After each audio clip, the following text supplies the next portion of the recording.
Welcome back. ఈ సమయం వరకు ఉన్న 6 బ్రేకింగ్స్ను ఒకసారి చూద్దాము. ఫస్ట్ బ్రేకింగ్, తాడిపత్రి నుంచి పెద్దారెడ్డిని పంపించిన పోలీసులు. అనంతపురం జిల్లా తాడిపత్రికి వచ్చారు కేతిరెడ్డి పెద్దారెడ్డి. పోలీసులు మళ్ళీ ఆయన్ని వెనక్కి పంపించేశారు.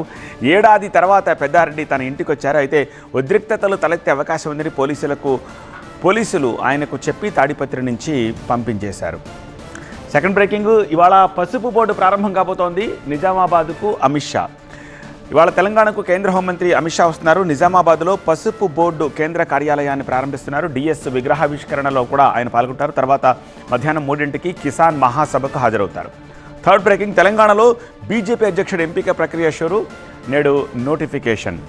అధ్యక్ష ఎన్నికకు ఇవాళ నోటిఫికేషన్ వస్తోంది. రేపు నామినేషన్ల స్వీకరణ, జూలై 1న ఎన్నిక ఉండబోతోంది.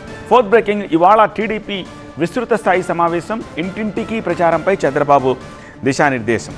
ఈ నేపథ్యంలో చంద్రబాబు అధ్యక్షతన ఇవాళ టీడీపీ విస్తృత స్థాయి సమావేశం ఏర్పాటు చేశారు. ఇంటింటికి ప్రచారంపై టీడీపీ క్యాడర్కు దిశానిర్దేశం చేయడంతో పాటు రాష్ట్ర కమిటీ ఏర్పాటు, భవిష్యత్తు కార్యాచరణపై చంద్రబాబు వివరిస్తారు. ఫిఫ్త్ బ్రేకింగ్, పిడుగురాళ్లలో విశాఖ ఎక్స్ప్రెస్లో రైల్వే దొంగల దాడి. తిప్పికొట్టిన పోలీసులు విశాఖ ఎక్స్ప్రెస్పై దోపిడీ దొంగలు దాడులకు ప్రయత్నించారు. వెంటనే అలర్ట్ అయిన రైల్వే పోలీసులు వారిపై కాల్పులు జరిపారు.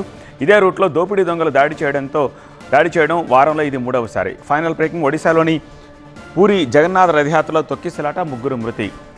ఇందులో 3 భక్తులు చనిపోయారు, 10 మంది గాయపడ్డారు. ఇవాళ డే 3 రథయాత్ర కంటిన్యూ అవుతోంది. ఇవి ఈ సమయం వరకు ఉన్న 6 బ్రేకింగ్.